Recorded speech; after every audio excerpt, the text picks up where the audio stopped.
This is Chawton village in Hampshire, between Alton and Winchester. It is a typical village, pretty and almost unchanged. This is Chawton Cottage. To it, in 1809, came Miss Jane Austen with her widowed mother and her unmarried sister Cassandra. They'd come to settle here. Jane Austen liked the place very much, and she expressed her pleasure in a humorous verse letter that she wrote to her brother Frank. I have it here. Our Chawton home, how much we find already in it to our mind, and how convinced that when complete it will all other houses beat that ever have been made or mended, with rooms concise or rooms distended.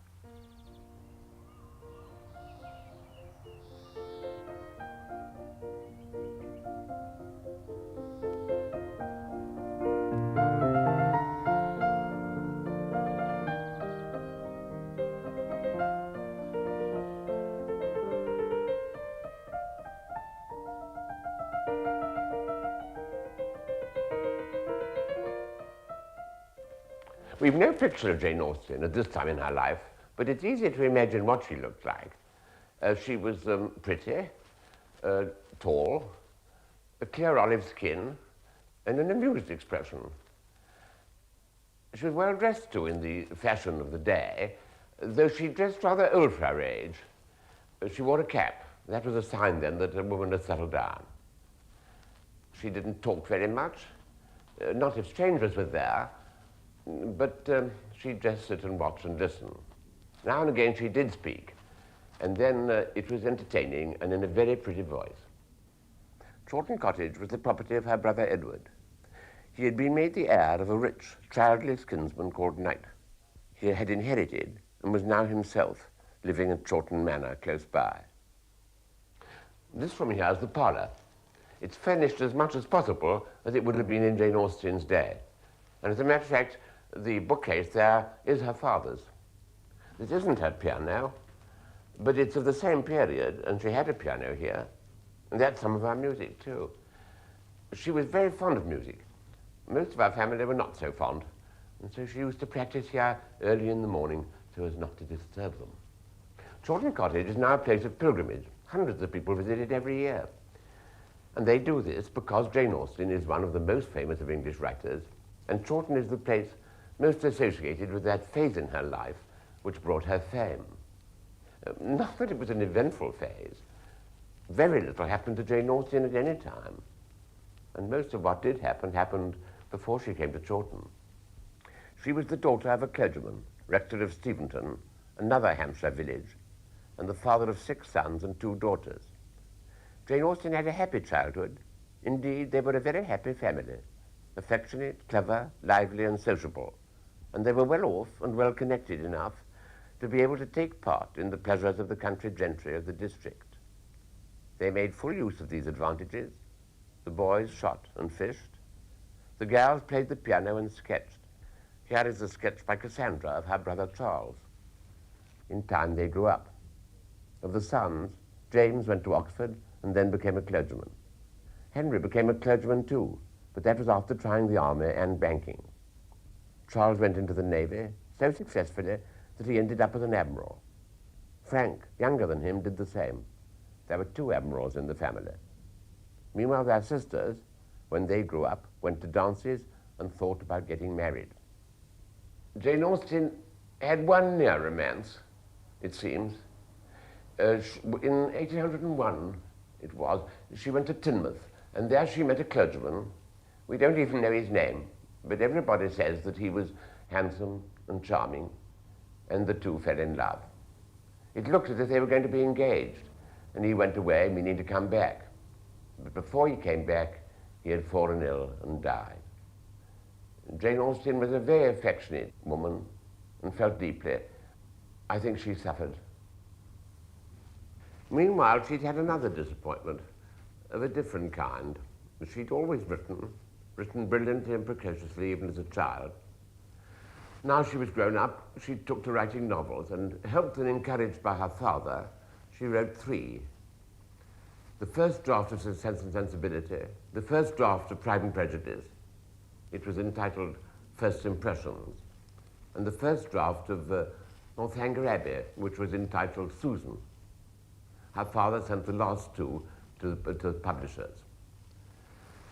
I can't believe that even in this unrevised, youthful form, they weren't much better than most novels. But the ways of publishers are strange, and they didn't think so. First Impressions was sent back, Susan was put in a drawer and left there. In 1805, the Reverend George Austen died. He had retired and settled at Bath 5 years earlier. Now, Mrs. Austen and her two daughters had no permanent home for 2 or 3 years. They were therefore all the more delighted when 1809 Edward Austen offered them Chawton Cottage. Here it was that Jane Austen, now a confirmed spinster, settled down to fulfill her genius. She revised the 3 early books, and she wrote 3 new ones: Mansfield Park, Emma, Persuasion. And this time they were all published. They made a steady, growing, lasting success. But this didn't mean that she altered her way of life. She simply didn't want to. She went on living the life of the country lady to which she'd been brought up. This was family life, social life, domestic life. Jane Austen was very keen on domestic life. She used to help to make the breakfast. She kept the tea in a cupboard and made the tea. And she took a great interest in supervising the cook. Here in the bakehouse, she took a particular interest in supervising the making of pies. A good apple pie, she says somewhere, is a necessary and considerable part of our domestic happiness. By way of recreation, she went for walks, took drives in a donkey cart, and she played cup and ball, a popular indoor game in those days. Jane Austen delighted especially in the visits of her naval brothers, Charles and Frank. For though in general she made fun of romance, she could not help feeling romantic about the British Navy. She also much enjoyed visits from her nieces, Anna, Caroline, and her favorite Fanny, whose picture this is. It's drawn by her aunt, Cassandra Austen. Meanwhile, she kept her writing as much out of the social picture as she possibly could. She had no special room to write in. As a matter of fact, she chose about the worst room that one would have thought she could have chosen, because it was partly the front hall and partly the dining room. But she did the best she could to avoid the disadvantages. She was very careful to have our manuscript ready to slip under the blotting paper if she heard anyone coming. And she gave special orders that a creaking door in the neighborhood should be left to creak, because that was a warning somebody was coming in. She was equally anxious to avoid publicity when her books appeared. She didn't put her name on the title page. They only stated that the book had been written by a lady. When she heard that her brother Henry had given away her secret, she was seriously disturbed. He had been on a holiday in Scotland and had heard someone praising one of her books, and he could not resist saying that it was by his sister. I mustn't go too far. Jane Austen was never eccentrically secretive about her work. She liked talking about it to her relations and close friends. And she very much enjoyed it when here, in the parlour at Chawton, her mother used to read aloud passages from her works to a selected audience, though she did complain that her mother read a bit too fast sometimes. She also liked outside praise, as long as it wasn't, too embarrassingly publicized. Who could object to being praised by Sir Walter Scott, the most famous novelist of the day? This was Jane Austen's life from 1809 to 1816. Then the shadows began to fall. Disastrous, fatal shadows, for they were the beginning of a fatal illness. She got ill at the beginning of the year, and she was an invalid here in her bedroom, for several months. Her relations used to come and visit her here. But she got gradually worse, and early in the next year, it was thought better to move her to Winchester, where the doctors were better. She died there, in Winchester, in July the 18th, 1817, at the age of 41. Her life at Chawton, then, was a short one, but it was happy. Jane Austen was one of the few geniuses who had the luck to be born feeling at home in the normal, ordinary world. She shared its tastes, she shared its values. As quite a young girl, like the other young girls of her rank and period, she enjoyed dance and dress and flirtation. As an older woman, she also enjoyed the activities the other older women of her world enjoyed. Here in our bedroom is the patchwork quilt she made. And look at this muslin scarf she embroidered. Surely no unliterary lady among her neighbors could have done better. Indeed, the chief difference between her and the other women of her circle was simply that she was far cleverer. She was cleverer than the men of the circle too, and much too clever, incidentally, not to be aware that some of these men took for granted that they were superior to women. Let me quote what she said about this from Northanger Abbey. Catherine was heartily ashamed of her ignorance, a misplaced shame. When people wish to attach, they should always be ignorant, and a woman especially, if she has the misfortune of knowing anything, should conceal it as long as she can. I will add in justice to men that though to the larger and more trifling part of the sex, imbecility in females is a great enhancement of their personal charms, there is a proportion of them too reasonable and too well informed themselves to desire anything more in a woman than ignorance. However, Jane Austen's awareness of male conceit did not upset her. For one thing, the men she knew best and admired most were not like this. Her brothers, and in particular her father, who had done so much to educate her, did not look down on her intellectually. On the contrary, they appreciated her brains and delighted in them. Further, male conceit, when she came across it, entertained her.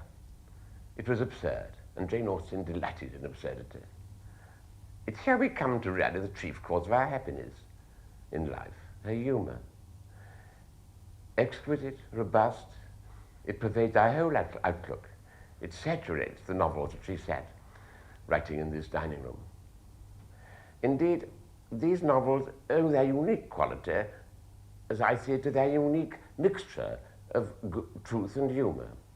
They're profoundly truthful.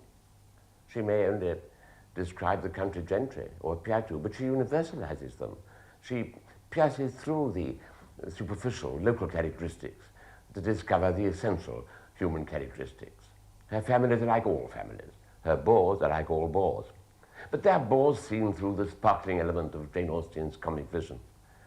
As she looks at them, as she looks at the world, she begins to smile. And the smile is the signature that she writes across her whole picture. Sitting here in Chawton Cottage, I see the ghosts of Jane Austen rise before me in varying manifestations. Jane Austen mounting into her donkey carriage to go for a drive down the Hampshire lanes. Jane Austen directing the cook how to make an apple pie. Jane Austen practicing the piano early in the morning.